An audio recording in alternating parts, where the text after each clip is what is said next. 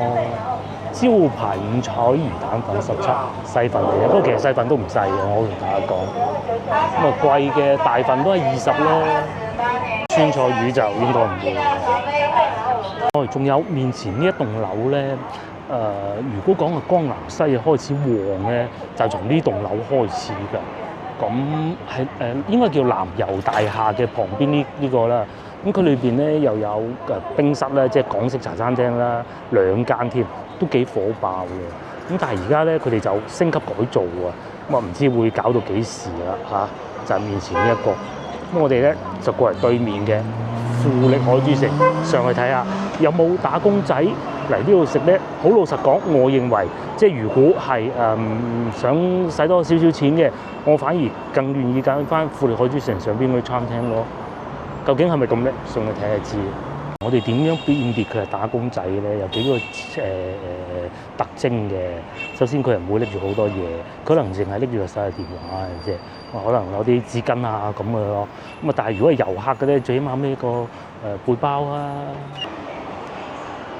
廣州啲消費力都唔差，呢個咖啡店唔平嘅，中午時段都咁多人，有啲唔似係遊客嚟嘅，都係返工一族嚟嘅。個檔次梗係上到嚟商場呢邊係最好高㗎啦。呢個仲有食西餐嘅添，譬如話2人餐澳洲牛扒，哇189蚊，甚至乎再勁啲都有添。呢啲咧就絕對唔會係打工仔嘅選擇嚟嘅啦。就算女朋友過埋嚟咧，都係咁話嘅。就算要喺富力海珠城呢度食，都未必會揀到佢。呢啲一定係節假日啊，或者同埋啲小朋友啊過嚟咁樣就會。雖然都好多餐廳喎，譬如話右邊呢個係新開嘅，呢個叫小麗苑粵菜小館，裏邊嘅食客唔似係打工仔啊。有啲叔叔阿姨啦，食中午飯咯嚟呢度，又或者泰國菜、椰子雞啲咧，都係同朋友小聚啊，而唔係中午當飯堂咁食嘅。日日食辣黃牛肉不得了咩？又或者肉蟹煲。以前咧，我喺中環廣場翻工嘅時候咧，都係我作為部門主管啊，有啲咩大事啊、放假前啊，先至會去啲餐廳。跟住我出嘅話，係啊，梗係唔係成日去啊？你話真係要部門食嘢，呢啲就好啦。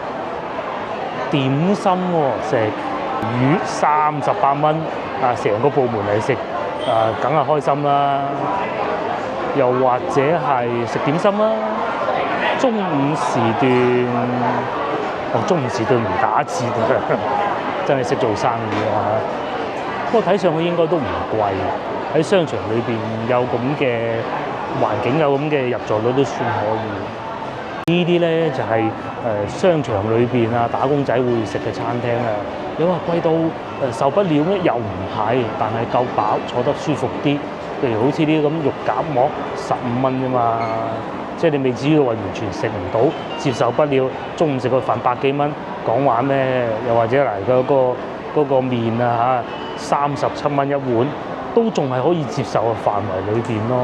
同時咧，亦都會好多人叫外賣嘅。中午食飯叫個外賣，咁咪唔使出入咯。我認為如果後生仔打工仔啊喺附近翻工啊，要揀個茶餐廳咧，可能真係會揀翻呢間都唔出奇嘅嚇。點話坐得舒服啦，翠華冇錯。咁但係當然啦，佢唔平啊。話唔係喎，都冇乜人嘅喎。睇嚟我先頭講嗰啲要收翻。冷冷清清啊，冷冷清清啊，呢邊就不得了啦！每一次都要攞位嘅日本壽司就喺呢度，而家都仲排緊隊啊！12點嘅先啱啱過咗。咁而且咧，佢嘅好處咧，就算打工仔揀到都係得㗎嚇。即係你一早攞咗個位咁，然之後你咪喺度打下等啊，你食幾多碟，人哋唔理你啊嘛。不過咧，而家就要收15蚊茶位嘅。頭上嗰幾間坐得比較舒服嘅餐廳，其實下邊呢度仲有幾個，不過咧都係飲嘢為主。譬如話前邊呢一度啦，又或者對面都嗰個咖啡店都冇乜人，因為可能真係天氣實在太熱，同埋咧呢條河涌咧整治仲需要一啲時間啊。我諗冇人咁樣對住條河涌嘅。據說今年年尾搞掂喎，係咪好精彩咧？俾啲時間佢啊！一樣都會有後生仔坐喺度喎，或者唔想行咁遠咧，人哋前邊咁坐住打下躉，幾開心嘅都。天氣咧已經變熱㗎啦，咁咧廣州嘅天氣咧，一去到5·1節咧，一定熱嘅，係啊，冇辦法㗎。即使之後會有冷空氣補充咧，都係隔靴搔癢，我只能咁講啦嚇。咁所以咧，戶外部分咧，其實係會越嚟越不受歡迎㗎。好多人咧都係會入商場裏邊食。但係如果天氣再炎熱啲嘅話咧，大多數人咧都會留翻戶外嘅。喺食堂就睇過啦，咁就帶大家睇下呢啲遊客店啦。不過可惜咧，睇唔到裏邊有幾多人。呢個咧，呢個係佢嘅廚房。佢哋咧係寧願俾客人睇到個廚房咧，即係證明佢哋係好衞生咁樣去煮食㗎。前邊呢度仲有個味千拉麵，真係諗唔到喎，開到嚟呢度添。之前好似係食鰻魚飯，我唔記得係咪呢間啦，變咗咁咯。係啊，呢度仲有炸豬扒飯，下次可以試。都唔貴喎，呢啲後生仔打工仔都可以揀喎，29蚊會員價。住呢個手扶梯一路落去咧，其實又係江南西嘅其中一個開始火爆嘅地方，應該叫江南新地。咁佢係好長嘅，但係最熱鬧嗰部分咧就係近地鐵站呢邊嘅，有港式茶餐廳啦。又有越南食堂啦，越南食堂仲開緊喎。一個咁其實打工仔有時都未必唔會選擇佢㗎嚇，但係就肯定冇先頭嗰啲12蚊嗰啲咁搶手嘅，先頭我去到冇人係因為早嘅啫，都有3、7個打工仔咁樣睇上去係。不過我覺得似遊客咯。呢個咧亦都係其中一個，不過咧佢就唔符合嗰種快食嘅原則啊嚇。打工仔快啲食飽走㗎嘛，但係咧就平嘅呢個係，而且咧豐儉由人喎，你食幾多冇人理你㗎，你淨係食一份咧都冇人理你㗎。個小火鍋咁轉，咁啊回轉壽司咁嘅咯，係啊，咁啊打工仔其實有時候偶爾放縱一下都不妨嘅，亦都唔係好貴，仲會有奶茶鋪添，但係就冇喺上邊嗰啲咖啡店咁火爆嘅，係咪？聽日就係假期啊，連續5日嘅假期嚟嘅，咁有好多人咧就可能係早咗放假，都唔出奇嘅喎，咁啊梗係出嚟吃個玩樂㗎啦。呢度又都幾火爆啊！以前後生嗰陣其中一個喜歡嚟嘅地方啊嚇，咁對比起流行前線，梗係流行前線喜歡啲嘅。咁但係後生仔梗係都要多啲選擇㗎嘛。呢間都仲喺度㗎，真難得，好似開咗好多年嘅喎。咁至於呢個就新開嘅，以前好似係賣蛋撻嘅呢個位，我都唔係好記得啦。而家就全部變咗奶茶鋪，又或者蘭州牛肉麵咧。有時候咧唔係淨係遊客喜歡喎，打工仔其實都會揀佢嘅，呢個唔貴啊嘛。有眼鏡鋪啦，呢個貴啊，眼鏡鋪，又或者係賣下啲杯嘅啦，甚至乎呢個係回收手機嘅，咁仲有平價壽司咯，就係呢個平價壽司唔算好多人。以佢呢個人流量同埋呢個時間段，不過已經開始有遊客㗎啦，拉住個篋咁樣，究竟係回家咧，還是係剛剛到埗咧？咁就唔知啦。如果屋企唔係好遠咧，其實翻去都冇問題嘅。仲有，呢個同先頭嗰個係一樣嘅，又係嗰啲回轉火鍋咯。鍋底加調料9蚊9，菜品3、5、7蚊。嗱，咁你可以想象得到啊嚇，我算你要最貴嗰兩款餸啦，5蚊、7蚊，再加9蚊9，咁有嘢飲有得坐，其實都係20蚊左右就搞得掂啦。OK 㗎。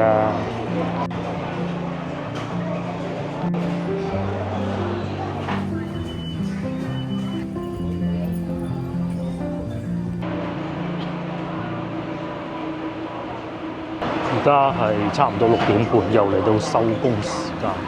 面前咧呢度咧，公園前地鐵站，咁啊同江南西一樣啦。既會有寫字樓嘅地方啦，亦都會有遊客嘅地方啦，同埋加上呢度係換乘站，所以咧特別多人嘅。同埋今日已經唔算多人嘅啦。呢度咧跟住啲人流行啊得㗎，都可以一路行一路睇手機嗰種咯。左邊同右邊其實都係一樣嘅。咁我今日行左邊啦，我會去廣州火車站轉線翻屋企嘅。老實講啊，今日真心唔算多人嘅啦，或者火車站會人多啲，似呢邊咁去海珠廣場啫，其實仲有位喎。啱啱走咗嘅呢部車啊，都係裏邊睇上去唔算太多人，呢車咧就超級多人啦。佢有分嘅，有啲站係淨係去嘉禾望崗嘅啫，試下總站係嘉禾望崗啊嚇。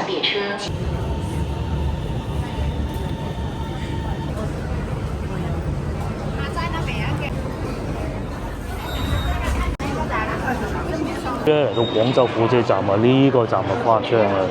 啲人咧上唔到車㗎，因為車上面人太多啦嘛。我啱啱有車到咧，手扶梯都係完全上唔到。咁嘅原因係咩咧？因為呢度係廣州火車站啊嘛。哦，實在誇張！呢啲人佢哋係為咗去坐火車嘅，應該係我估，因為成日為咗轉線咧。哦，有啲車站咧人係少咗，譬如公園前咯。有啲車站咧人就多咗，即係呢度咯。咁跟住條隊行就係已經唔算多人㗎啦。呢一個方向咧就翻屋企嘅5號線去動物園啊嗰個方向嘅咯，好多跌埋添。咁去到前邊咧就會人流管制㗎啦。咁佢分2條隊嘅，一條隊咧就左邊個 lift，一條隊咧就右邊個 lift。我哋行右邊嗰個手扶梯嘅，因為其實都係一樣嘅啫，冇乜唔同嘅。連工作人員都要企埋喺上邊，可以望遠啲睇清啲啊嘛。咁啊呢度咧就係左邊嗰個手扶 lift 啦，哇，超誇張超誇張，一樣啊，都係要排隊嘅，係冇唔同嘅。啊，連阿美斯都夾到歪晒啦塊面。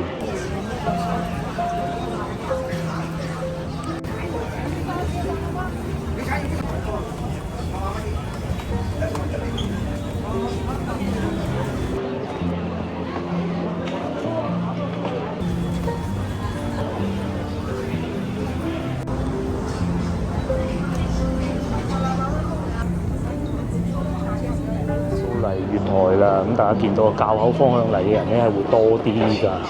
咁西村嗰邊咧應該係咧就係呢邊咯，但係應該趕唔切上呢班車㗎啦。呢班車嘅好處咧就係其實唔算太多人咧，得個淘金啦。咁呢度咧就好多寫字樓同埋酒店嘅，咁啊但係咧啱啱兩部車走咗啊，感覺唔係好多人咯。不過其實都唔係好多人嘅啫，呢個站。嗱，火車站比爭好遠，仲少人過公園前站啊。平時咧都要人流管制嘅，可能好多人咧一早放假走咗啊，擺晒啲水馬喺度，呢啲算唔算水馬咧？都冇用嘅喎，唔需要用嗰種咯。有少量啲同學仔放學啦，係啊，上邊21中咯。寫字樓收工嗰啲應該都走得七七八八咯。個咧就係打工仔嘅日常啊。佢哋係最想咧就快啲翻屋企食飯咯。啲人咧幾懶嘅，其實好老實講啦，唔係好中意去外地工作啦。最緊要喺廣州啦，有雙休啦，有好嘢食啦，咁就得㗎啦。似乎平時大塞車呢個位啊，都今日唔算太多車咯。還好啦，叫做都有少少塞喎。自留工嗰啲人咧就趕住翻屋企啦，拎住個袋咁咪翻屋企啦。正前方嗰個方向咧就係天河啊，有好多人咧可能喺嗰度翻工，然之後翻去好遠住。譬如話，如果佢要金沙洲啊，又或者係千燈湖嗰啲咧，佢哋都要經過面前呢條路嘅。咁除非你兜遠啲行高速咯。到節假日面前呢度咧又會有集市啊。琴日我簡單望過兩眼，冇以往咁刺激。邊咧就係寫字樓落嚟嗰啲人啊，一路喺度過緊馬路嘅。咧就賣手袋㗎啦，賣包包㗎啦。呢度咧都係賣包包㗎啦，手工大包啦。呢個係真嘅，因為我見過佢哋做嘅。咁呢度咧平時就唔會有檔口擺嘅。咁但係咧一到節假咧，佢哋街道啊各種都會聯合起身，就活化下一啲廣場咁啦，拋呢啲圈啊，啲外國人好中意啊，唔知點解。你買下啲首飾啦、飾品各種咯。以往咧最熱鬧嗰次咧就係呢度有小食，即係佢哋咧揾啲餐廳嚟呢度擺檔啊，咩蕉葉啊嗰啲咧好火爆啊！咁但係而家變成賣呢啲咁啊，梗係冇咁墟冚噶咯。咁但係都有客人嘅，當係賣冰糖葫蘆咯，同埋呢個係賣呢啲咩餅咁嘅，同埋仲有蔗汁。哇！呢個就係喺西浪市場買嗰啲鹹魚。佢係好實淨。好實淨。係啊，好實淨，我食過，好好食。鹹魚係蒸咩咧？就係蒸肉餅啦。好鋪滿喺個肉餅嗰度，蒸熟佢，我加少少薑絲，加啲薑啊，係咯。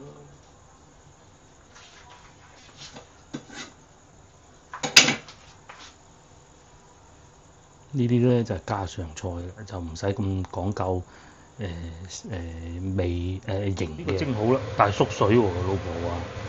佢係要縮味，蒙晒你點睇啊？食嗰陣先睇咯。接落嚟咧就到個湯，蛋花湯。蛋花湯，好簡單嘅咋，我哋食得。或者即係成日出去食咧，你就喺屋企就食得簡單。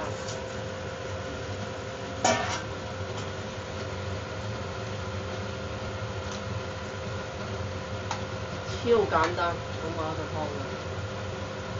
落啲鹽我得。終於蒸好啦！蒸好之後就係咁嘅。好香嘅其實。但係啲鹹魚好香。好鬼香，差好遠嘅加啲咁多鹹魚啊！呢個咧就係我哋嘅晚餐啦。咁有食剩嘅燒肉啦，有呢一個啱啱蒸好嘅肉餅啦。可惜下邊撈咗少少湯，果然不錯。